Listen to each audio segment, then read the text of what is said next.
were really, what am I gonna talk about? I don't wanna do this. But the more I've done it, I've become more comfortable, and I'm trying to develop some resources.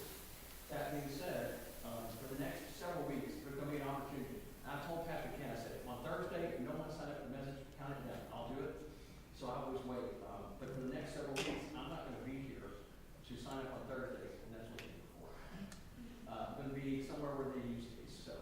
I'm gonna be on a cruise the next few weeks, so the opportunity is there. If anyone would like to do this, I was hoping to do this last week, because I wanted to have a week before I left, but Mother Nature interfered, to offer to meet anybody, or sit down and talk, and just show you where I get the ideas I get. Because like I said, I borrow frequently, hardly any of it's original, but, so if anyone would like to do this for the next few weeks, see me after service. I'll be in town until tomorrow afternoon. Give me a call. I'm happy to share. And if anyone catches me